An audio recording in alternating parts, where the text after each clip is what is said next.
దేశం అంతా ఆసక్తి ఉత్కంఠతో చూస్తున్న యూనియన్ బడ్జెట్ 2026-27 కొద్దిసేపట్లో రానుంది. కేంద్ర ఆర్థిక మంత్రి నిర్మలా సీతారామన్ పార్లమెంట్లో వరుసగా 9వ బడ్జెట్ను ప్రవేశపెట్టి చరిత్ర సృష్టించబోతున్నారు.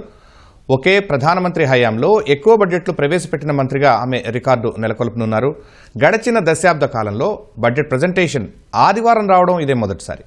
భారత ఆర్థిక వ్యవస్థ 7.4% వృద్ధితో ప్రపంచంలోనే అత్యంత వేగంగా అభివృద్ధి చెందుతున్న 4వ పెద్ద ఆర్థిక వ్యవస్థగా దూసుకుపోతోందని ఇప్పటికే ఆర్థిక సర్వే ఆశాజనక సంకేతాలిచ్చింది. ఈ నేపథ్యంలో ఆదాయపు పన్ను రాయితీలు, రైతులకి పీఎం కిసాన్ సాయం పెంపు, రైల్వే, డిఫెన్స్ రంగాలకు భారీ కేటాయింపులు వంటి అంశాలపై దేశవ్యాప్తంగా అంచనాలు నెలకొన్నాయి.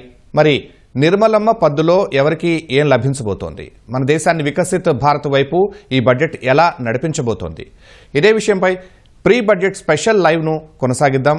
ముందుగా అనిల్ పనిపాల, ఫ్లెక్సీపే వ్యవస్థాపకుడు, ఫిన్టెక్ రంగం నిపుణులు హైదరాబాద్ నుంచి ఉన్నారు మనకు చర్చలో. అలాగే ప్రొఫెసర్ తిరునహరి శేషు గారు కేయూ ఆర్థిక శాస్త్ర విభాగం నుంచి, వరంగల్ నుంచి మనకు చర్చలో ఉంటున్నారు. ప్రొఫెసర్ ఆల్దాస్ జానయ్య ప్రముఖ వ్యవసాయ ఆర్థికవేత్త, ఆచార్య జయశంకర్ వ్యవసాయ వర్సిటీ వీసీ హైదరాబాద్ నుంచి కూడా జాయిన్ అవుతున్నారు. ఇక ముందుగా అనిల్ గారు, కేంద్ర ఆర్థిక మంత్రి నిర్మలా సీతారామన్ వరుసగా 9వ బడ్జెట్ ప్రవేశపెట్టి మొరార్జీ దేశాయ్ వంటి దిగ్గజాల రికార్డులను అధిగమిస్తున్నారు. ఈ బడ్జెట్ ద్వారా ఆమె ఎటువంటి విధానపరమైన మార్పులను సూచించబోతున్నారు? ఇప్పుడు మన దేశ బడ్జెట్ గత 4-5 ఏళ్లుగా చూస్తే మన ఆర్థిక అభివృద్ధి రేటు బాగా పెరిగింది. ఈ సంవత్సరం కూడా 7.4% మీరు ఇందాక అన్నట్టు పెరగబోతుంది. సో మనం అనుకున్నట్టు బాగానే ఆర్థిక వృద్ధి వచ్చినా ఆ వృద్ధిలో మొన్న దువ్వూరు సుబ్బారావు గారు చెప్పినట్టు నాణ్యత కొంచెం అంతగా లేదు. ఎందుకంటే ఈ గత 4-5 ఏళ్లగా మన అభివృద్ధి మొత్తము ప్రభుత్వ వ్యయం, ప్రభుత్వ పెట్టుబడుల వల్ల పెరుగుతుంది. ఈ సంవత్సరం ఈ బడ్జెట్లో మనం ఎటువంటి ఉపాధి కల్పన మీద బాగా ప్రధానంగా ఫోకస్ ఇవ్వాలని నేను భావిస్తున్నానండి.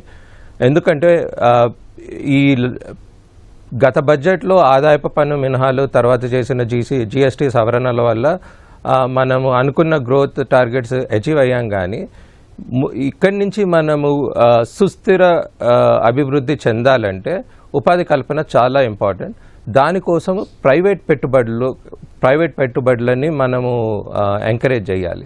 ఈ ప్రైవేట్ పెట్టుబడులు ఎలా వస్తాయి? మనకి మన ఎంఎస్ఎంఈ రంగం ఏదైతే సూక్ష్మ, చిన్న, సన్న పరిశ్రమలు ఏవైతే ఉంటాయో వాటిని ప్రోత్సహించి వాటి త్రూ ఉపాధి కల్పన ఎప్పుడైతే పెంచగలుగుతామో అప్పుడే దేశానికి సుస్థిర అభివృద్ధి చెందుతుంది.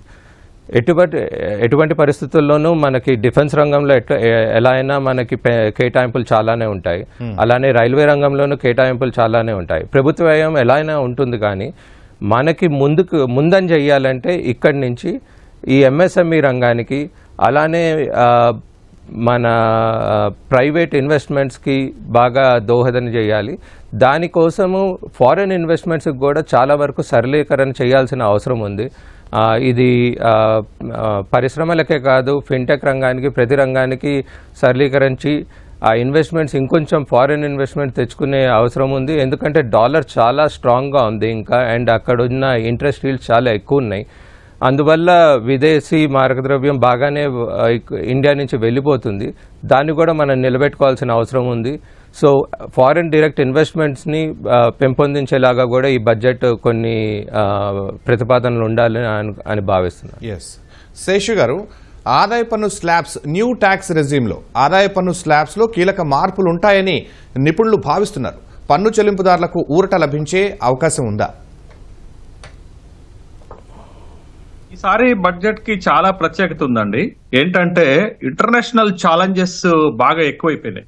వాటిని తట్టుకోవటంతో పాటు దేశీయంగా ఉన్నటువంటి సమస్యలను కూడా అధిగమించడానికి ఈ బడ్జెట్ ఒక దారి చూపిస్తుంది అనేటటువంటి ఒక అంచనాలు ఉన్నాయి. మీరు గత బడ్జెట్ చూస్తే rising the purchasing power of middle class, మొత్తం లాస్ట్ బడ్జెట్ మిడిల్ క్లాస్ పైన ఫోకస్ చేసి బడ్జెట్ పెట్టినట్టుగా మనం చూసాం. లాస్ట్ బడ్జెట్ లో ప్రధానమైనటువంటి అంశం ఏంటంటే, మనం ఎవరు ఎక్స్పెక్ట్ చేయనట్టుగా, ఊహించినట్లుగా 12 లక్షల రూపాయల వరకు పన్ను కట్టాల్సినటువంటి అవసరం లేదు అనేటటువంటి ఒక రిబేట్ ఇవ్వటం జరిగింది. బట్ ఎక్స్పెక్టేషన్స్ 10 lakhs వరకు ఉన్నప్పటికి కూడా గవర్నమెంట్ 12 లక్షల రూపాయల వరకు రిబేట్ ఇచ్చింది పన్ను కట్టకుండా ఉండటానికి. బేసిక్ ఎంత ఇచ్చారు? 4 లక్షల రూపాయలు ఇచ్చారు. అయితే ఈసారి ఎక్స్పెక్టేషన్స్ ఇంకొంచెం అధికంగా ఉన్నాయి. ఈసారి ఒక 15 లక్షల రూపాయల వరకు. లాస్ట్ టైం కూడా 12 లక్షలు స్టాండర్డ్ డిడక్షన్ తో కలిపి 12,75,000 రూపాయల వరకు పన్ను కట్టాల్సినటువంటి అవసరం లేకుండే, జీరో ట్యాక్స్ పడేటటువంటిది. Yes. అయితే ఈసారి ఆ ఎక్స్పెక్టేషన్ 15 లక్షల రూపాయల వరకు ఉంటుంది అనేటటువంటి ఆశ అటు వేతన జీవుల్లో, శాలరీడ్ పర్సన్స్ లో ఉంది, మధ్యతరగతి వర్గాలు ఊహిస్తున్నాయి. తర్వాత మైక్రో స్మాల్ ఇండస్ట్రీస్ కూడా అదే ఎక్స్పెక్టేషన్ చేస్తున్నటువంటి అంశం ఉంది. అయితే ఈసారి ఇంకా కొత్తగా ట్యాక్స్ రిఫార్మ్స్ రాబోతున్నాయి. ఆ ట్యాక్స్ రిఫార్మ్స్ ఏంది అని అంటే, మీరు చూడండి, జిఎస్టి స్లాబ్స్ ని 4 స్లాబ్స్ నుంచి 2 స్లాబ్స్ కి తగ్గించాం. అట్లాగే ఈ పన్నుల్లో కూడా దరిదాపు 7 స్లాబ్స్ ఉన్నాయి. మీకు ఈ 7 స్లాబ్స్ కొంత గందరగోళాన్ని సృష్టిస్తున్నటువంటి సందర్భం ఉన్నటువంటి నేపథ్యంలో ఈసారి రిఫార్మ్స్ లో ఈ స్లాబ్స్ ని తగ్గించేసి 3 లేదా 4 స్లాబ్స్ కి పరిమితం చేసేటటువంటి అవకాశాలు అయితే మనకి కనపడుతున్నాయి. ఒక పక్కేమో అలాంటి హింట్స్ ఏమైనా ఉన్నాయి ఆల్రెడీ? యా ఇప్పుడు 7 స్లాబ్స్ ని ఖచ్చితంగా 3 లేదా 4 స్లాబ్స్ కి తగ్గించే అవకాశం ఉంది. తర్వాత ఆదాయ పన్ను పరిమితి రిబేట్ ని దగ్గర 15 లక్షల రూపాయలకి పెంచేటటువంటి అవకాశం ఉంది. ఎందుకంటే ఈసారి దేశీయంగా వినియోగాన్ని పెంచాలి, పొదుపుని పెంచాలనేటటువంటి ప్రయత్నం చేస్తున్నారు. అట్లా పెంచితేనే దేశీయ వినియోగం పెరుగుతుంది అనేటటువంటి ఒక అభిప్రాయానికి వస్తున్నారు. కాబట్టి ఖచ్చితంగా ట్యాక్సెస్ లో ఈసారి మంచి రిఫార్మ్స్ ఉంటాయి, మంచి ఎక్సెప్షన్స్ ఉంటాయి అనేటటువంటి ఒక ఆశ కలుగుతుంది. రెండోది ఏంటి అంటే, బట్ ఇంటర్నేషనల్ ఛాలెంజెస్ మనకి ఎగుమతుల పైన నెగటివ్ ఇంపాక్ట్ పడకుండా, అడ్వర్స్ ఎఫెక్ట్ పడకుండా మనం ఇప్పటికే ఫ్రీ ట్రేడ్ అగ్రిమెంట్స్ చేసుకుంటున్నటువంటి సందర్భం ఉంది. అమెరికా మనకి సుంకాలు విధిస్తున్నటువంటి నేపథ్యము, తర్వాత వాణిజ్య చర్చల్లో ప్రతిష్టంభన ఏర్పడటం, ఇవన్నీ ఒక ఇంటర్నేషనల్ ఛాలెంజెస్ నేపథ్యంలో మన ఎగుమతుల పైన ప్రభావం పడకుండా చూసుకోవటం. రెండోది, దేశీయంగా ప్రజల యొక్క వినియోగాన్ని పెంచేటటువంటి క్రమంలో ఖచ్చితంగా ఈ ట్యాక్సెస్ అనేది ఒక ప్రధానమైనటువంటి అస్త్రంగా బడ్జెట్ లో నిర్మలా సీతారామన్ గారు వాడుకోబోతున్నారనేది చాలా స్పష్టంగా మనకు కనపడుతున్నటువంటి అంశం. ఖచ్చితంగా ఈసారి బడ్జెట్ లో ఎక్స్పెక్టేషన్స్ అసలు లేవు అని ఒక వర్గం కూడా చెప్తా ఉంది. మీరైతే ఇంకా ఆశాజనకంగా యాక్టివ్ గా ఉంచుతున్నారు మనకు ఆశలని. అయితే ఈ పన్నుల రాబడి పెంచుకోవాలి అని ప్రభుత్వం చూస్తోంది. పన్నుల రాబడి ఇంకొంచెం పెరిగితే బాగుంటుంది, అలొకేషన్స్ ఎక్కువ చేయొచ్చు రాష్ట్రాలకు కానీ వివిధ అభివృద్ధి పథకాలకు కానీ అనే వాదన కూడా ఉంది. ఎట్లా చూస్తాం మనం? మీరు చెప్తున్న ప్రకారం 15 లక్షల వరకు రిబేట్, మన పన్నుల ఆదాయం వరకు పరిమితి ఉంటుందా? అందుకే ఇప్పుడు నేనేమంటున్నాను, పన్ను ఆదాయాన్ని పెంచుకోవటం ఒక నేపథ్యంలోనే ఈ పన్ను సంస్కరణలు తీసుకొస్తున్నారనే విషయాన్ని మనం గమనించాలి. మీరు 3 సంవత్సరాల క్రితం బడ్జెట్ ని చూస్తే 38 లక్షల కోట్ల ఆదాయం వచ్చేది పన్ను ద్వారా. లాస్ట్ బడ్జెట్ లో చూపించింది ఏంటంటే 42 లక్షల కోట్ల రూపాయలు పన్ను ద్వారా వస్తున్నటువంటి ఆదాయం. అంటే మొత్తం బడ్జెట్ లో 50 లక్షల కోట్ల రూపాయల బడ్జెట్ లో మనకి పన్ను ద్వారా వస్తున్నటువంటి ఆదాయమే 42 లక్షల కోట్ల రూపాయలు వస్తుంది. బట్ అది ట్యాక్స్ నెట్స్ ని పెంచుతున్నారు. అంటే ట్యాక్స్ కట్టే వాళ్ళ యొక్క సంఖ్యను పెంచేటటువంటి క్రమంలో ట్యాక్స్ ద్వారా ఎక్కువ ఆదాయం, మనకు బడ్జెట్ లో మొత్తం వచ్చేటటువంటి మేజర్ ఆదాయమే ట్యాక్స్ ద్వారా వస్తుంది. But at the same time ఏంటి అని అంటే, ఇప్పుడున్నటువంటి పరిస్థితులలో మనకి ఎగుమతులు తగ్గుతాయి అనేటటువంటి ఒక అభిప్రాయం ఉన్నటువంటి నేపథ్యంలో దానికి ఆల్టర్నేటివ్ గా ఎటు వెళ్ళాలి? దానికి ఆల్టర్నేటివ్ గా మనం తీసుకునేటటువంటి స్టెప్స్ ఏంటంటే, దేశీయంగా ప్రజల వినియోగాన్ని పెంచాలి. దేశీయంగా ప్రజల వినియోగాన్ని పెంచాలంటే ఏం చేయాలి? ప్రజల చేతుల్లో డబ్బులు పెట్టాలి. మీరు ట్యాక్స్ రూపంలోనే డబ్బులన్నీ తీసేసుకుంటే, ప్రజల చేతుల్లో డబ్బులు లేకపోతే ఆ ప్రభావం వినియోగం పైన పడుతుంది, ఆ ప్రభావం తయారీ రంగం పైన పడుతుంది. అందుకే లాస్ట్ టైం మీకు ట్యాక్స్ ఎగ్జంప్షన్స్ ఇచ్చినప్పుడు, ఈ పన్ను పరిమితిని 12 లక్షల రూపాయలకు పెంచినప్పుడు బడ్జెట్ ప్రసంగంలోనే నిర్మలా సీతారామన్ గారు ఒక మాట చెప్పారు. ఏం చెప్పారు అంటే, 1,00,000 కోట్ల రూపాయలు ప్రజల చేతుల్లో పెడుతున్నాం. ట్యాక్స్ ఎగ్జంప్షన్స్ ఇచ్చి, ట్యాక్స్ మినహాయింపులు ఇచ్చి 1,00,000 కోట్ల రూపాయలు ప్రజల చేతుల్లో పెడుతున్నాము అంటే దాని అర్థం ఏంటది?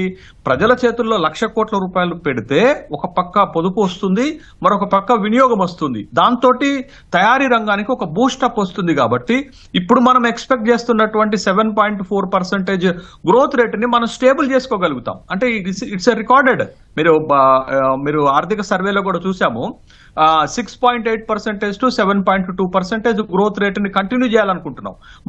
But now we are at the 7% and 7.4%. అంటే ఈ ఒక స్టేబుల్ గ్రోత్ రేట్ ని మనం కంటిన్యూ చేయాలి అంటే ఖచ్చితంగా ఈ రిఫార్మ్స్ తీసుకురావాల్సినటువంటి అవసరం ఉంది. అందుకే మీకు 2025-26 బడ్జెట్ పెట్టిన తర్వాత మీకు ట్యాక్స్ సిస్టమ్ మార్పు చేసేటటువంటి బిల్స్ కూడా పట్టుకొచ్చారు.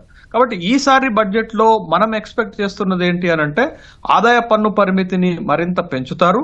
అట్లాగే ట్యాక్స్ రిఫార్మ్స్ లో భాగంగా ఇప్పుడున్నటువంటి ఈ 7 ట్యాక్స్ స్లాబ్స్ ని కాస్త 3 or 4 స్లాబ్స్ కి పట్టుకొచ్చి మరింత సరళీకరణమైనటువంటి పన్ను విధానాన్ని తీసుకొచ్చేటటువంటి అవకాశం ఉంది. మీరు చూడండి శేషి గారు, ఇప్పుడు మీరు చెప్తున్నట్టు ఆ రిఫార్మ్స్ తీసుకొచ్చి సరళీకరించే ఉద్దేశమే కనుక ఉంటే అది మధ్యతరగతికి లాభమా, లేకుంటే పేద వర్గాలకి లాభం చేసే సంస్కరణగా ఉంటుందా, లేక ధనిక వర్గాలకి లాభం చేసే సంస్కరణగా ఉంటుందా?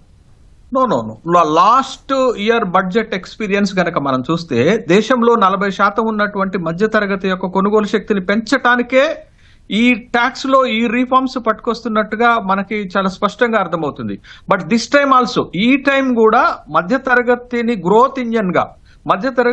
గ్రోత్ ఇంజన్ గా వాడుకుంటేనే మనం తయారీ రంగానికి ఒక బూస్టప్ వస్తుంది. ఇప్పుడున్నటువంటి గ్రోత్ రేటుని మనం స్టేబుల్ చేసుకోగలుగుతాం. But if you ignore the middle class people in the country, 40% ఉందండి మధ్యతరగతి అనేది. దేశంలో 40% మధ్యతరగతి ఉంది. మధ్యతరగతిని మనం ఇగ్నోర్ చేసి మధ్యతరగతి కొనుగోలు శక్తిని పెంచకుండా, మధ్యతరగతి యొక్క వినియోగాన్ని మనం పెంచకుండా, అందుకే జిఎస్టి స్లాబ్స్ మనం తగ్గించాం. కారణం ఏంటంటే ఒక పక్క ట్రంప్ వేస్తున్న 50% టారిఫ్ ను తట్టుకొని మన ఎగుమతులను కాపాడుకుంటూ ఒకవేళ ఎగుమతులు గనక తగ్గితే అది దేశీయ వినియోగాన్ని పెంచితే మనం తయారీ రంగాన్ని ప్రొటెక్ట్ చేసుకోగలుగుతాం.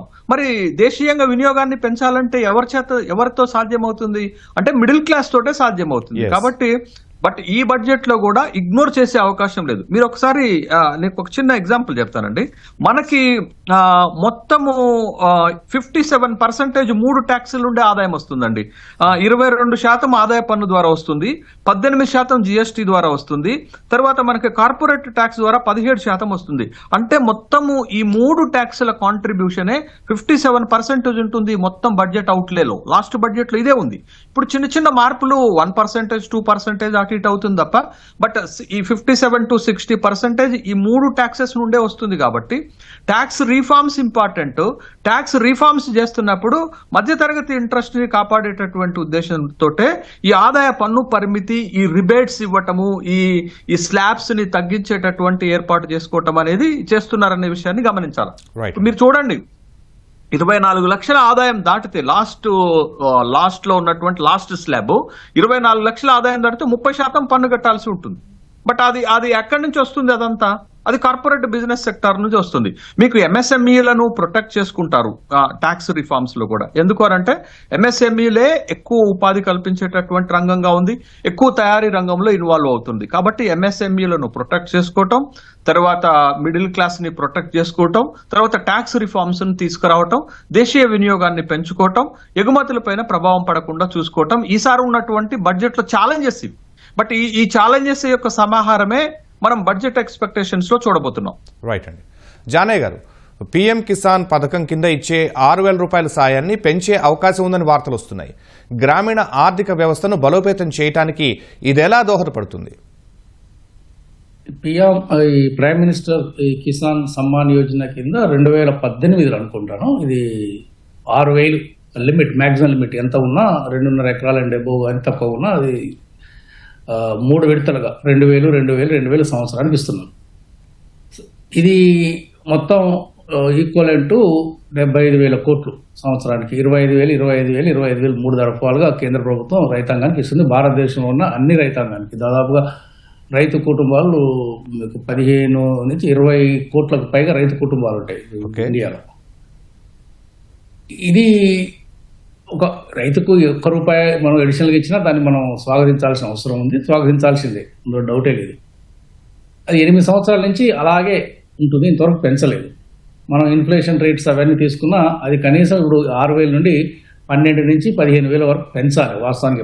ఎవ్రీ 2 ఇయర్స్కి ఒకసారి ఇప్పుడు ప్రభుత్వ ఉద్యోగస్తులకు డిఏలు పెరుగుతున్నాయి, అందరికీ పెరుగుతున్నాయి, కానీ ఇది 8 సంవత్సరాల నుంచి అలాగే ఉంచారు. కనీసం 3 ఏళ్లకు ఒకసారి రివైజ్ చేయాలి. This is a long pending. అది అందరూ ఎందుకు ఎక్స్పెక్ట్ చేస్తున్నారంటే Tamil Nadu, Kerala, Assam and west Bengal elections ఉన్నాయి. సో కాబట్టి ఎలక్షన్స్ పాయింట్ ఆఫ్ వ్యూలో కూడా చూసినా సరే ఏదో ఒకటి చేయాలి. ఎందుకంటే ఈ 4 రాష్ట్రాలు కూడా ఎక్సెప్ట్ లిటిల్ బిట్ కేరళను తీసేస్తే ఇవన్నీ అగ్రికల్చర్ బేస్ రాష్ట్రాలు, వెస్ట్ బెంగాల్ కానీ, అస్సాం కానీ, ఈవెన్ తమిళనాడు, ఈవెన్ కేరళ కూడా టు లార్జ్ ఎక్స్టెంట్. సో కాబట్టి అందరి ఎక్స్పెక్టేషన్ అంటే ఇది 6,000 నుండి బహుశా 8,000, 10,000 చేసే అవకాశం అయితే ఉన్నది. కానీ అది సరిపోదు వాస్తవానికి. తెలంగాణతో పోలిస్తే మనం 12,000 ఇస్తున్నాం. అది కూడా ఏంటిది, 1 ఎకరానికి 12,000, 5 ఎకరాల రైతుకు 60,000 వస్తుంది. ఇక్కడ మీకు 5 ఎకరాలున్నా, 3 ఎకరాలున్నా, 2.5 ఎకరాలున్నా, 100 ఎకరాలున్నా అదే 6,000. కాబట్టి తెలంగాణలో పెద్దగా ఇది ఇంపాక్ట్ ఏమి ఉండదు. ఉన్నా సరే 6,000 అనేది 3 సార్లు 2,000 అంటే కరెక్ట్గా అంటే ఇప్పుడు క్వశ్చన్ ఏంటంటే ఆర్థిక వ్యవస్థను బలోపేతం చేయడానికి ఈ స్కీమ్ ఎలా దోహదపడుతుంది? ఇది చాలా మైనర్ స్కీమ్ అండి. ఇది వాస్తవానికి వ్యవసాయ రంగంలో ఆదాయాలు పెరిగే విధంగా ఉండాలి తప్ప ఏదో నేను 2,000 ఇస్తాను, 4 నెలలకు ఒక 2 నెలలు 2,000 ఇస్తానంటే అది పెద్దగా ఉపయోగపడదు. కొద్ది గొప్ప ఏదో పనికొస్తుంది తప్ప ఇది ఈక్వలెంట్. ఈ రోజుల్లో అగ్రికల్చర్ వేజెస్ చూస్తే కరెక్ట్గా చేస్తే ఒక్కొక్క రోజు వేజ్, ఇది మన Telangana high profile wage rates చూసుకుంటే ఒక రోజు కూలి అది 2,000 ఇస్తే, 6,000 ఇస్తే ఈక్వలెంట్ 3 నుంచి 4 లేబర్కి ఇచ్చే కూలి.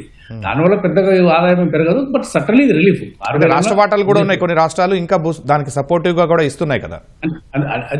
మామూలుగా అయితే ఇప్పుడు మన తెలంగాణ కాంటెక్స్ లో కానీ ఈవెన్ దేశంలో కూడా 50 లక్షల కోట్ల బడ్జెట్లో 50 లక్షల కోట్ల బడ్జెట్లో కనీసం ఒక 5% అంటే ఒక 2.5 లక్షలు ఈ స్కీమ్ కనుక పెట్టగలిగితే సో అది దాదాపుగా అది 15,000 కోట్లు అవుతుంది.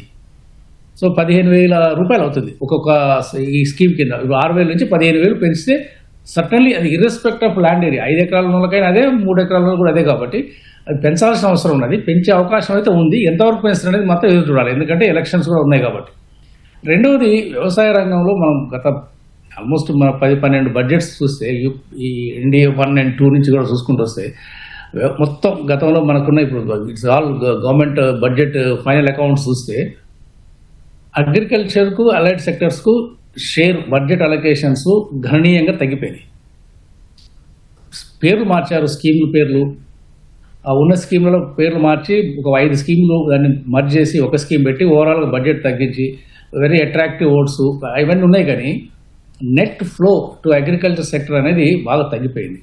సో మీరు ఆదాయాలు ఎట్లా పెరుగుతాయి మరి రైతాంగం నుంచి? ఇప్పుడు MSP ఒకటి ఒక పవర్ఫుల్ టూల్ అండి. మినిమం సపోర్ట్ ప్రైస్ అనేది చాలా కీలకం రైతుల ఆదాయం పెరగడంలో ప్రత్యక్షంగా. మీరు గత 2014 నుండి 25-26 అంటే 12 సంవత్సరాలు మీరు యావరేజ్ మన వరి ధాన్యాన్ని చూసుకుంటే, సరే మిగతాటి కూడా అదే పరిస్థితి, వరి ధాన్యాన్ని చూసుకుంటే 12 సంవత్సరాలలో యావరేజ్గా 5 నుంచి 6% మాత్రమే పెరిగింది మినిమం సపోర్ట్ ప్రైస్. అదే మీరు 2004 నుంచి 14 చూసుకుంటే ఆ 10 సంవత్సరాల్లో 12.9% అంటే దాదాపు 13% పెరిగింది సరాసరిగా ఎవ్రీ ఇయర్. సో ఇప్పుడు ఇది 6% కూడా లేదు. అంటే ఇది ఏంటంటే రిలేటివ్గా సంఖ్య పెరుగుతుంది కానీ మీకు ప్రపోర్షనేట్గా పర్సెంటేజ్. ఎకనామిక్ సర్వే ప్రకారం 2026-27లో జీడీపీ వృద్ధి 6.8% నుంచి 7.2% మధ్య ఉంటుందని అంచనా. అయితే అంతర్జాతీయ ఉద్రిక్తతల మధ్య భారత్ ఈ వృద్ధిని ఎలా సాధించగలదు? ఇప్పుడు జీడిపి పెరగాలంటే ప్రధానంగా 4 విభాగాలు ఉంటాయండి: వినియోగం, పెట్టుబడులు, ప్రభుత్వ వ్యయం, ఎగుమతులు. ఇందాక శేష్ గారు చెప్పినట్టు గత సంవత్సరం కానీ ప్రస్తుతం కానీ మన జీడిపి కంటిన్యూస్గా పెరుగుతూ ఉండాలంటే వినియోగం పెరగాలి. దానికి కావాల్సింది మధ్యతరగతి వాళ్ళు కొనుగోలు శక్తి పెరగాలి. దానికి మనము క్రితం సంవత్సరం బాగా ఆదాయపు పన్ను మినహాలు చేశాము. ఆల్మోస్ట్ 1,00,000 కోట్ల రూపాయలు ప్రజల చేతిలో పెడితే అది వినియోగానికి ఉపయోగపడినాయి. దానివల్ల మన ఆర్థిక వృద్ధి రేట్ని మనం పెంచుకోగలిగాము. అది అలా సస్టైన్ అవుతుందని చూసాం. కాకపోతే మనకి మధ్యలో క్రితం సంవత్సరం ఈ ట్రంప్ సుంకాల వల్ల ఆల్మోస్ట్ ఒక 0.5 to 0.8% వరకు జీడిపికి ఎఫెక్ట్ అవుతుంది అనుకున్నారు. కాకపోతే అది వచ్చిన వెంటనే మనకి ఎఫెక్ట్ లేకుండా ఉండటానికి ఈ GST స్లాబుల సవరణ వల్ల, GST స్లాబులు బాగా తగ్గించటం వల్ల మనకు ability to spend, ability to get more for the same purchase అది మనకి బాగా పెరిగింది. దానివల్ల కూడా మన ఆర్థిక వృద్ధి రేటు లాస్ట్ ఇయర్ బాగా పెంచుకోగలిగాం. మనకి ఇండియాకి ఒక కరెంట్ అకౌంట్ డెఫిసిట్ అనేది కంటిన్యూస్గా ఉంటుంది మనకి, ఎందుకంటే మనది we are a net import country. So దానివల్ల నార్మల్గా మన ఎకానమీ పెరుగుతున్న కొద్దీ మన కరెంట్ అకౌంట్ డెఫిసిట్ పెరిగే ఆస్కారం ఉంటుంది. కాకపోతే మనకి ఈ అంతర్జాతీయ ఉద్రిక్తతలు ఉన్నా కూడా మనకి ఈసారి ముడి చమురు క్రూడ్ ఆయిల్ పెరగలేదు. అదొక బిగ్ అడ్వాంటేజ్ అయింది మన దేశానికి. ఒకవేళ ముడి చమురు ఇంకా కంటిన్యూస్గా అలానే రేంజ్ బౌండ్గా ఉండి ఎక్కువ పెరగకుండా ఉంటే మనము ఇప్పుడు మరికొద్ది ఆదాయ పన్ను మినహాలు సరళీకరణ చేస్తే దీనివల్ల మనకి వినియోగం పెరిగే ఆస్కారం చాలా ఎక్కువ ఉంటుంది. వినియోగం పెరిగితేనే మనకి జీడిపి కంటిన్యూస్గా పెరుగుతుంటుంది. ఇప్పుడు క్రితం సంవత్సరం చూస్తే చేసిన ఈ ఆదాయ పన్ను మినహాలు అవన్నీ ఎగువ మిడిల్ క్లాస్ అంటే అప్పర్ మిడిల్ క్లాస్ వారికి అందినట్టు తెలుస్తుంది మనకి. ఈ దిగువ మిడిల్ క్లాస్ వారికి ఆదాయం కొంచెం నిలకడగా ఉండట్లేదు. ఎందువల్ల దానికి మనకి ఉపాధి కల్పన అండ్ ఎంఎస్ఎంఈ రంగానికి బాగా అభివృద్ధి చెందాలి. ఈసారి అవి కూడా అవుతాయని నేను భావిస్తున్నాను. ఓకే శేషు గారు, సరిహద్దుల్లో ఉద్రిక్తతల నేపథ్యంలో డిఫెన్స్ సెక్టార్కి ఈసారి భారీగా నిధులు కేటాయించే అవకాశం ఉందని అంటున్నారు. దానివల్ల ఏ విధమైన లాభం ఉంటుంది సపోర్టింగ్ సెక్టార్స్ మ్యానుఫ్యాక్చరర్స్కి? ఇప్పుడు ప్రతి బడ్జెట్ లో ఏ రంగానికి ఎంత అటెన్షన్ అనేది క్లియర్ గా మనకి కనపడుతుంది, అలొకేషన్స్ ఎంత ఉన్నాయని. అయితే లాస్ట్ బడ్జెట్ గనక మీరు చూస్తే highest allocation for the defence sector 6.81 lakh crores మనం డిఫెన్స్ కి కేటాయించాం. అంటే మొత్తం బడ్జెట్ లో 13.45% డిఫెన్స్ కే మనం కేటాయించాం. అంటే చాలా ప్రయారిటీ సెక్టార్ గా మనం రక్షణ రంగాన్ని, డిఫెన్స్ సెక్టార్ ని భావిస్తున్నాం అని చెప్పడానికి ఈ కేటాయింపులు మనకి చాలా స్పష్టంగా కనపడుతున్నాయి. అయితే ఇటీవల మనకి ఆపరేషన్ సింధూర్ సంఘటన తరువాత మనం చేసినటువంటిది ఏంటంటే బడ్జెట్ కేటాయింపులు లేకపోయినప్పటికీ కూడా అదనంగా ఇంకొక 50,000 కోట్ల రూపాయలను మనం డిఫెన్స్ సెక్టర్ కి కేటాయించాం. అంటే బికాస్ ఆఫ్ ఆపరేషన్ సింధూర్ ఆ సంఘటన జరిగిన తర్వాత. అయితే ఈసారి మనం ఏం ఎక్స్పెక్ట్ చేస్తాము? ఇప్పుడు ఈ సంఘటనలన్నీ మనం చూసిన తర్వాత, ఈ ఉద్రిక్తతలు చూసిన తర్వాత ఏంటంటే ఈసారి 2026-27 ఆర్థిక సంవత్సరానికి ప్రవేశపెట్టేటటువంటి బడ్జెట్ లో కూడా డిఫెన్స్ కి బిగ్ అటెన్షన్ క్రియేట్ అయ్యేటటువంటి అవకాశాలు చాలా స్పష్టంగా కనపడుతున్నాయి. కాబట్టి ఈసారి దరిదాపు 7 లక్షలకు పైగా కోట్ల రూపాయలకు పైగా దానికి కేటాయింపులు ఉండేటటువంటి అవకాశాలే చాలా స్పష్టంగా కనపడుతున్నాయి. అంటే 7 నుంచి 8 లక్షల కోట్ల రూపాయలు డిఫెన్స్ కి కేటాయించేటటువంటి అవకాశం. లాస్ట్ టైం కూడా హైయెస్ట్ కేటాయింపులు రక్షణ రంగానికి, సెకండ్ హైయెస్ట్ గ్రామీణాభివృద్ధి కేటాయించాం. 2.66 లక్షల కోట్ల రూపాయలు గ్రామీణాభివృద్ధికి కేటాయించాం. ఈసారి కూడా రక్షణ రంగానికి నియర్ అబౌట్ 8 lakhs crores దాకా బడ్జెట్ లో నిధులు కేటాయించేటటువంటి అవకాశాలు మనకి కనపడుతున్నాయి. అయితే ఇక్కడ గమనించాల్సింది ఏంటంటే మనం డిఫెన్స్ మీద డిఫెన్స్ లో మనం సాధిస్తున్నటువంటి ఒక అచీవ్మెంట్స్ ఏంటి అంటే మేక్ ఇన్ ఇండియాలో భాగంగా మనం ఇండియాలోనే డిఫెన్స్ ఎక్విప్మెంట్స్ ని, డిఫెన్స్ ప్రోడక్ట్స్ ని తయారు చేసుకునేటటువంటి ఏర్పాటు చేస్తున్నాం. వాటిని ఎగుమతి చేసేటటువంటి స్థాయి కూడా భారతదేశం ఎదుగుతుంది అనేది ఆత్మ నిర్భర్ భారత్ దీంట్లో కూడా రావాల్సినటువంటి ఒక అవసరం ఉంది. అయితే ఇప్పటికీ కూడా మనం S-400 లాంటి వాటివి, Rafale jet airways, defence airways వాటి కోసం బయట నుంచి కొనుగోలు చేసేటటువంటి దాని మీదనే మనం డిపెండ్ అయి ఉన్నాం. కాబట్టి ఖచ్చితంగా ఈసారి రక్షణ బడ్జెట్ ఎక్కువగానే ఉంటుంది. రక్షణ బడ్జెట్ కి చాలా ప్రయారిటీ ఇచ్చేటటువంటి అవకాశం చాలా స్పష్టంగా అయితే కనపడుతుంది. గతంలో ఇచ్చినాము, తర్వాత ఈ ఆపరేషన్ సింధూర్ లాంటివి వచ్చినటువంటి సందర్భంలో మరింత డిఫెన్స్ ని బలోపేతం చేసుకునేటటువంటి ప్రక్రియ. అయితే మనకి ఇప్పుడు దీంట్లో మనకు ఉన్నటువంటి ఇబ్బంది ఏంటి అని అంటే మనం 8 లక్షల కోట్లు కేటాయించిన, లాస్ట్ టైం 7 లక్షల కోట్ల రూపాయలు కేటాయించిన, దీంట్లో మనం శాలరీ పేమెంట్ కే శాలరీలు, పెన్షన్ పేమెంట్ కే ఎక్కువ పోతుంది. దరిదాపు 71% శాలరీ పేమెంట్స్ కి, పెన్షన్ పేమెంట్స్ కే పోతున్నటువంటి సందర్భం ఉన్నది. కాబట్టి 2 లక్షల కోట్ల రూపాయలు మాత్రమే మనం డిఫెన్స్ ఎక్విప్మెంట్ కొనడానికి ఖర్చు పెడుతున్నాం. 5 లక్షల కోట్ల రూపాయలు శాలరీ పేమెంట్స్ కే పోతున్నాయి, తర్వాత పెన్షన్ పేమెంట్స్ కే పోతున్నటువంటి నేపథ్యంలో బట్ ఖచ్చితంగా ఈ బడ్జెట్ లో కూడా డిఫెన్స్ కి బిగ్ అటెన్షన్ ఉంటుందనేది మనం కాదనలేనటువంటి వాస్తవమే. ఖచ్చితంగా ఉంటుంది. రైట్ జానయ్య గారు, ట్రంప్ ఒత్తిడిని భారతదేశం గట్టిగానే ఎదుర్కొని తట్టుకుని సరైన సమాధానం ఇచ్చినట్లే కనిపిస్తోంది. మరైతే వ్యవసాయ రంగానికి సంబంధించిన మరికొన్ని అంశాలు చూస్తే రైతులకు రుణాలు సహా వివిధ విధానపరమైన నిర్ణయాల్లో ఎలాంటి మార్పులు ఉండొచ్చు? ఇంతకుముందు మీకు చెప్పినట్టుగా వ్యవసాయ రంగానికి ప్రాధాన్యత ఇచ్చినప్పుడే వికసిత భారత్ కానీ, తెలంగాణ రైజింగ్ కానీ మీరు ఏదైనా సాధించగలం. ఎందుకంటే ఇప్పటికీ దేశ సంపద మూలాలు గ్రామాలలో ఉన్నాయి, అతి ముఖ్యంగా వ్యవసాయ రంగంలో ఉన్నాయి. ఆ సంపదను వెలికి తీయాలి అంటే దానికి కావాల్సిన ఒక ఇన్వెస్ట్మెంట్ అనేది అవసరం ఆ వ్యవసాయ రంగానికి. ఆ ఇన్వెస్ట్మెంట్ అనేది దురదృష్టవశాత్తు ఏంటంటే ఈ పబ్లిక్ సెక్టర్ ఇన్వెస్ట్మెంట్ తగ్గుతుంది. ప్రైవేట్ ఇన్వెస్ట్మెంట్ అగ్రికల్చర్ మొత్తం దాదాపుగా ప్రతి రైతు వారి సొంత సేవింగ్స్ అప్పులో చేసి చేసుకుంటుందే తప్ప ప్రభుత్వ పరంగా ఒకప్పుడు ఉండేది ఇన్వెస్ట్మెంట్స్. ఇప్పుడు ఫర్ ఎగ్జాంపుల్ మనకు వ్యవసాయ రంగానికి అతి కీలకము ఇరిగేషన్ ప్రాజెక్ట్స్. కనీసం ప్రతి బడ్జెట్లో 1-2 దేశంలో ఎక్కడైనా కావచ్చు, నాట్ నెసరీ మన స్టేట్ వేరే స్టేట్ కాదు, ఎక్కడైనా సరే 1-2 ప్రధానమైన మంచి ఇరిగేషన్ ప్రాజెక్ట్స్ని జాతీయ ప్రాజెక్ట్స్ టేకప్ చేసి ఉంటే అది లాంగ్ రన్లో వ్యవసాయ అభివృద్ధికి ఎంతో ఉపయోగపడుతుంది. రెండవది, వ్యవసాయ రంగంలో ఇప్పటికీ వ్యవసాయ ఆధారిత పరిశ్రమలు ఈ వాల్యూ అడిషన్ అనేది చాలా వీక్ ఉన్నది. దానికి కారణం ఏమిటంటే దానికి కావాల్సిన మౌలిక ఇన్ఫ్రాస్ట్రక్చర్ లేదు. మోడర్న్ కావాల్సిన కోల్డ్ స్టోరేజెస్ కానీ ఈ బేసిక్ ఇన్ఫ్రాస్ట్రక్చర్ టెక్నాలజీ పరమైన ఇన్ఫ్రాస్ట్రక్చర్ కూడా లేదు. సో ఆదాయాలు పెరగాలి అంటే వ్యవసాయ రంగంలో దాంట్లో ఖర్చు తగ్గించాలి, లేదంటే ఆ వచ్చిన ఉత్పత్తుల యొక్క ధరలు పెరగాలి. ధరలు ఒక స్థాయి వరకే పెంచగలం, ఎందుకంటే అది మొత్తం ఎకానమీ ఎఫెక్ట్ ఉంటుంది కాబట్టి. ధరలు పెరిగే అవకాశం తక్కువ ఉంటుంది, కానీ దాని యొక్క విలువలు పెంచే అవకాశం ఉంటుంది. ఈరోజు భారతదేశం 3వ అతిపెద్ద వ్యవసాయ ఉత్పత్తుల దేశం. చైనా అమెరికా తర్వాత మనది 3వది. సో మొత్తం ఈరోజు భారతదేశం పండిస్తున్న ఆహార ఉత్పత్తులన్నీ అంటే మొత్తం మీకు ఈ ఆహార ధాన్యాలతో పాటు ఈ మీకు ఆయిల్ సీడ్స్ కావచ్చు, sugar, coffee, tea, egg, meat, horticulture crops అన్ని కలిపితే ఈరోజు దాదాపు 140 కోట్ల మెట్రిక్ టన్నులు పండిస్తున్నాం మనం. అందులో ప్రతి సంవత్సరము దాదాపు 25-30% వేస్ట్ అయిపోతుంది, because lack of the modern infrastructure లేకపోవడం, ప్రాసెసింగ్ లేకపోవడం. సో మనం అంటే దాదాపుగా ఇంత పెద్ద ఎత్తున ఈరోజు ఆహార ఉత్పత్తులు ఈరోజు వేస్ట్ అవుతున్నాయి. ఫుడ్ లాస్ అనేది ఈరోజు ప్రపంచాన్ని కదిలిస్తున్నది. అందులో భారతదేశం కూడా అతిపెద్దగా మీకు ఒక సంవత్సరంలో ఏదైతే లాస్ అవుతున్నామో అది పండించడానికి 10 ఏళ్ళు పడుతుంది.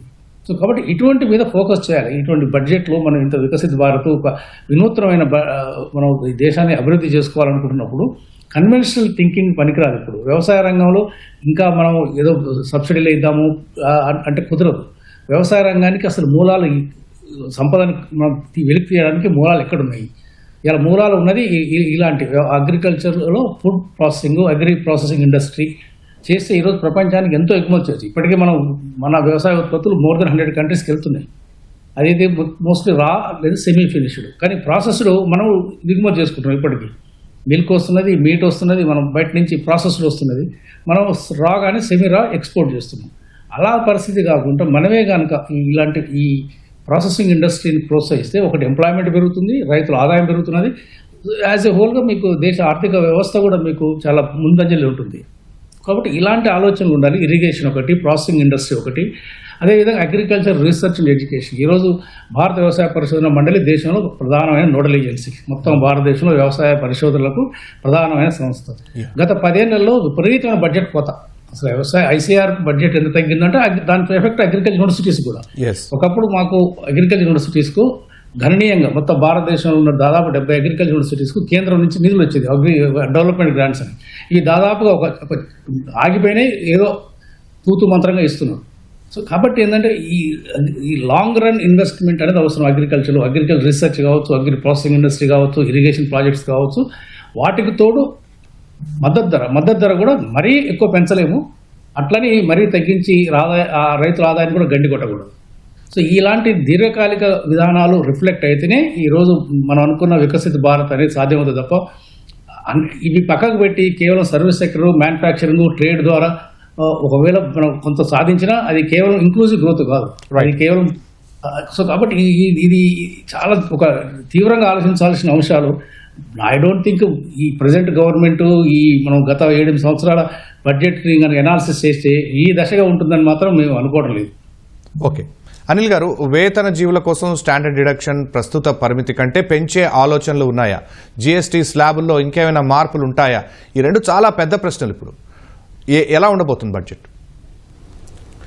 స్టాండర్డ్ డిడక్షన్ పెంచాలని అందరూ కోరుకుంటున్నారండి. 75,000 ఉన్న స్టాండర్డ్ డిడక్షన్ కనీసం 150,000 వరకన్నా పెంచితే చాలామందికి బాగా రిలీఫ్ వస్తుంది, ఎస్పెషల్లీ చిన్న ఉద్యోగదారులకి.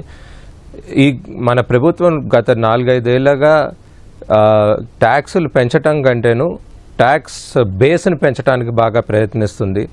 దీనికి ఇది కొంచెం దోహదపడుతుందని నేను భావిస్తున్నాను. అది స్టాండర్డ్ డిడక్షన్ ఇంక్రీజ్ చేయడం చాలా ఇంపార్టెంట్. దానికంటేను మన స్లాబ్లు ఏవైతే ఉన్నాయో ఇప్పుడు ప్రస్తుతము 6-7 స్లాబుల నుంచి అది 3-4 స్లాబులకి తగ్గించి, అలానే దాని వల్ల వచ్చే రేషనలైజేషన్, దానివల్ల వచ్చే బెనిఫిట్ మన వినియోగదారులకు మన ఎంప్లాయీస్కి దొరికితే అది ఆటోమేటిక్గా మన వినియోగాన్ని పెంచుతుందని కూడా మనం భావించవచ్చు. కాకపోతే జిఎస్టీలో నేను అంత ఇంకేమీ మార్పులు చేర్పులు ఉంటాయి అనుకోవట్లేదు. ఎందుకంటే చాలా పెద్ద మార్పులు క్రితం సంవత్సరమే చేశారు. సో అందులో ఎక్కువ ఉంటాయి అనుకోవట్లేదు.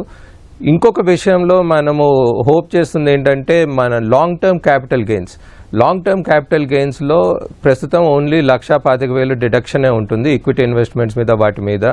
అది కూడా కొంచెం 2 లక్షల వరకు పెంచుతారని చాలామంది అనుకుంటున్నారు, ఆశిస్తున్నారు. సో అదొకటి పెద్ద ఇంపార్టెంట్ విషయం అవ్వచ్చు. అదే కాకుండా బ్యాంక్ డిపాజిట్స్ మీద ప్రస్తుతం మనకి income tax regular income tax రేట్ల మీద ఇస్తున్నారు 30% వరకు. దానివల్ల బ్యాంక్ డిపాజిట్లు తగ్గిపోయి ఇన్వెస్ట్మెంట్స్ అన్నీ ఎక్విటీస్లోకి వెళ్తున్నాయి. అదొక రిక్వెస్ట్ ఉంది ఇండస్ట్రీ నుంచి, ఇది బ్యాంక్ డిపాజిట్లని కూడా ఎక్విటీ ఇన్వెస్ట్మెంట్స్ లాగా ట్రీట్ చేసి వాటికి కూడా లాంగ్ టర్మ్ క్యాపిటల్ గెయిన్స్, ఆ long term capital gains exceptions అవి వచ్చేటట్టు చూస్తే బ్యాంక్ డిపాజిట్స్ పెరిగితే అది మళ్ళీ డౌన్ స్ట్రీమ్కి వెళ్తుంది. ఎందుకంటే అది ఎన్బిఎఫ్సిస్కి ఇస్తారు, అది చివరికి రుణాలలాగా ఈధర్ కార్పొరేట్స్ కావచ్చు, పర్సనల్ కావచ్చు, దేనికైనా వస్తుంది. ఇవన్నీ కలిస్తేనే మనకి ఎకానమీ బాగా గ్రో అయ్యే ఛాన్సెస్ ఉంటాయి. అందుకని ఈ ఆదాయపు పన్నులో ఉన్న స్టాండర్డ్ డిడక్షన్ పెంచడమే కాకుండా ఈ లాంగ్ టర్మ్ క్యాపిటల్ గెయిన్స్లో ఉన్న ఎక్సెప్షన్ దాన్ని డిపాజిట్కి ఎక్స్టెండ్ చేయటము, ఇవన్నీ చాలా ఇంపార్టెంట్. అంటే టోటల్గా ఇప్పటికే 90% న్యూ ట్యాక్స్ రెజ్యూమ్కి వెళ్ళిపోతున్న పరిస్థితుల్లో ఇంకా ఏమైనా చేసే ఛాన్స్ ఉందా? అందుకే న్యూ ట్యాక్స్ రెజ్యూమ్ చాలా మంది చేరుకున్నారు, ఈసారి ఎక్స్పెక్టేషన్స్ లేవని కూడా అంటున్నారు. మీరేమంటారు? అదే అంటే ఎక్స్పెక్టేషన్స్ లేవు అంటానికి లేదండి, ఎక్స్పెక్టేషన్స్ అయితే ఉన్నాయి. న్యూ ట్యాక్స్ రెజ్యూమ్కి ఆల్మోస్ట్ 100% వెళ్ళిపోవచ్చు. ఎందుకంటే ఈ డిడక్షన్స్ ఇవన్నీ ఏవైతే హోమ్ లోన్స్కి సెక్షన్ 80G కింద వచ్చే డిడక్షన్స్ అవేమీ ఇంకా ఈ న్యూ ట్యాక్స్ రెజ్యూమ్ కింద లేవు కాబట్టి అందువల్లే స్టాండర్డ్ డిడక్షన్ పెంచాల్సిన అవసరం ఉంది. ఎందుకంటే మిగతా ఏవి డిడక్షన్స్ ఎక్సెప్షన్స్ లేవు కాబట్టి అండ్ అందరూ ఇంకొన్ని రోజుల్లో ఆల్మోస్ట్ 100% న్యూ ట్యాక్స్ రెజ్యూమ్కి వెళ్ళిపోతారు కాబట్టి అందరికీ ఒకటే కరెక్ట్గా ఈ స్టాండర్డ్ డిడక్షన్ పెంచాల్సిన అవసరం మనకుంది. ఎందుకంటే ట్యాక్స్ బేస్ పెరిగింది, ట్యాక్స్ రిసీట్స్ పెరిగినాయి. మనం ఆల్మోస్ట్ 14 lakh crores 14 లక్షల కోట్లు direct income tax, personal income tax త్రూనే వస్తుంది. ఇది ఇంకా పెరుగుతూనే ఉంటుంది. సో దానివల్ల ఈ డిడక్షన్లు ఇవన్నీ పెంచడం వల్ల అది తగ్గిపోతుంది అని అనుకోవట్లేదు. అందువల్లే ఈ న్యూ ట్యాక్స్ రెజ్యూమ్కి అందరూ మూవ్ అయిపోతున్నారు కాబట్టి వేరే డిడక్షన్ల ఆస్కారం లేదు కాబట్టి స్టాండర్డ్ డిడక్షన్ పెంచాల్సిన అవసరం ఉంది, ఆశ కూడా ఉంది. ఇప్పటికే కేంద్ర కేబినెట్ బడ్జెట్కు ఆమోదం తెలిపింది. మరి కాసేపట్లో నిర్మలా సీతారామన్ ప్రవేశపెట్టనున్నారు లోక్సభలో. బడ్జెట్ ఈసారి ఎలా ఉండబోతుందనేది చూద్దాం. అయితే ముందుగా శేషి గారు, ప్రస్తుతం ద్రవ్యోల్బణం 1.7% పడిపోయింది. బడ్జెట్ నిర్ణయాలు ధరల స్థిరత్వాన్ని ఎలా ప్రభావితం చేస్తాయి? ఇప్పుడు దేశంలో ఉన్నటువంటి ఒక ప్రధానమైనటువంటి సమస్యల్లో ద్రవ్యోల్బణం ఒకటి. అయితే ఇప్పుడు మీరు చెప్తున్నట్టు 1.7%కి ద్రవ్యోల్బణం పరిమితమైంది అని ప్రభుత్వ లెక్కల ప్రకారం చెప్తుంటే, ఆర్థిక పరిభాషలో దీన్ని ఏమంటామంటే క్రీపింగ్ ఇన్ఫ్లేషన్ అంటాం, అంటే ప్రాకుతున్న ద్రవ్యోల్బణం అంటాం. ఇది ఎకానమీకి పెద్ద డేంజర్ కాదు, ఇన్వెస్ట్మెంట్ ని ప్రోత్సహించే విధంగా ఉంటుంది అనేటటువంటిది ఆర్థిక శాస్త్రంలో మనం చెప్పుకునేటటువంటి మాట. కానీ వాస్తవానికి గవర్నమెంట్ ఇస్తున్నటువంటి లెక్కలకి ఫీల్డ్ లో క్షేత్రస్థాయిలో ఉన్నటువంటి ధరలకి చాలా వ్యత్యాసం మనకి కనపడుతుంటది. దీన్ని పారాడాక్స్ అంటాం అన్నట్టు, వైరుధ్యాలు వైషమ్యాలు అని అంటాము ఆర్థిక పరిభాషలో. అయితే ఎందుకు ఇట్లా జరుగుతుంది? ఆర్థిక వ్యవస్థ బలోపేతంతో ధరలు తగ్గాయా, లేకపోతే మనం ఇచ్చినటువంటి ఫెసిలిటీస్ తోటి ధరలు తగ్గాయా అనేది మనం ఇక్కడ చూడాల్సినటువంటి అంశం. ఇదొకటి. రెండోది ఏంటి అని అంటే వాస్తవంగా మనకు ఆహార ద్రవ్యోల్బణం తగ్గాల. ఆహార ద్రవ్యోల్బణంలో ఇప్పుడు ధరలు అదుపులో ఉన్నాయి కానీ తగ్గలేదు కదా. ధరలు గత కొంతకాలంగా దేశంలో ధరలను అదుపు చేయటంలో ప్రభుత్వం కొంత మేరకు సక్సెస్ అవుతుంది అని గనక మనం అనుకుంటే, ఆహార ద్రవ్యోల్బణం తగ్గితేనే అది కింది స్థాయి బిలో మిడిల్ క్లాస్ కి, పూర్ పీపుల్ కి ఉపయోగపడేటటువంటి అంశం. మీకు ద్రవ్యోల్బణం ఎప్పుడు కూడా effect on the below middle class and poor people వాళ్ళపైనే ఎఫెక్ట్ చూస్తుంది అనేది మనకి తెలిసినటువంటి అంశం. అయితే ఇది తర్వాత ఫాస్ట్ మూవింగ్ కన్జ్యూమర్ గూడ్స్ FMCGలకు ధరలు కూడా తగ్గాల్సినటువంటి అవసరం ఉంటుంది. అప్పుడే మీకు కింది స్థాయిలో ఉన్నటువంటి వాళ్ళకి, బిలో పవర్టీ లైన్ లో ఉన్నటువంటి వాళ్ళకు ఉపయోగకరంగా ఉంటుందనే విషయం మనకి గుర్తుపెట్టుకోవాలి. రెండవది ఏంటి అని అంటే బడ్జెట్లలో ఇప్పుడు చెప్తున్నది ఏంటి అని అంటే ద్రవ్యలోటుని మేము అదుపులో ఉంచుతున్నాము, ఈసారి 4.4% అదుపులో ఉంచగలుగుతున్నాం. మీరు ద్రవ్యలోటుని అదుపులో ఉంచగలిగితే అది ద్రవ్యోల్బణాన్ని అరికట్టడానికి ఉపయోగపడేటటువంటి ఒక ఇన్స్ట్రుమెంట్, ఒక టూల్ గా మనం భావిస్తాం.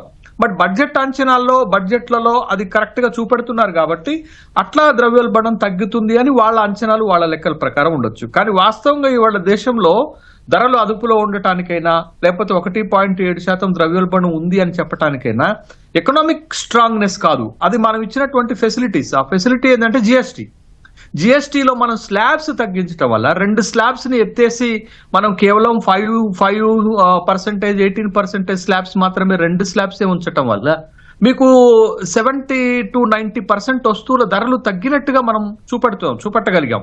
బట్ ఆ ప్రభావంతో ద్రవ్యోల్బణం కనిష్ట స్థాయిలో ఉన్నట్టుగా మనకి కనపడుతున్నటువంటి అంశమే. కానీ వాస్తవానికి వచ్చేసరికి ధరలు తగ్గించలేకపోయినాం, బట్ నియంత్రణలో కొంత మేరకు పెట్టగలిగాం. బట్ అది ఆహార ద్రవ్యోల్బణము, FMCGల విషయంలో కూడా వర్తింపజేసి ఉంటే బాగుండేది. కన్జ్యూమర్ ప్రైస్ ఇండెక్సా, హోల్సేల్ ప్రైస్ ఇండెక్సా? బట్ ఓవరాల్ గా చూసినప్పుడు మనకు 1.7% ద్రవ్యోల్బణం చూపెడుతున్నాం తప్ప, బట్ కన్జ్యూమర్ ప్రైస్ ఇండెక్స్ ఇంకా తగ్గాలి. అది నిజంగా బిలో మిడిల్ క్లాస్ కి, తర్వాత పూర్ పీపుల్ కి ఉపయోగపడేట్టుగా వాళ్ళు ఉపయోగించేటటువంటి రెగ్యులర్ ఐటమ్స్ మీద ధరలు తగ్గితే బాగుంటుంది. బట్ ఆ విధంగా బడ్జెట్ లో ఏమన్నా ప్రయత్నాలు చేస్తారంటే ఆల్రెడీ ఇప్పటికే GST రూపంలో స్లాబ్స్ తగ్గించడం వల్ల ఆ ప్రయత్నం జరిగినట్టుగా మనకు కనపడుతుంది. బట్ బడ్జెట్ లో ఏంటి అని అంటే ద్రవ్యలోటుని 4.4% మేము లిమిటింగ్ చేస్తున్నాము కాబట్టి ద్రవ్యోల్బణం అదుపులో ఉన్నట్టుగానే ప్రభుత్వం భావిస్తుంది. బట్ అది ఓవరాల్ గా భావిస్తుంది. హోల్సేల్ ప్రైస్ ఇండెక్స్ కూడా దాంట్లో ఇంక్లూడ్ అవుతుంది కాబట్టి అట్లా మనకు కనపడుతుంది.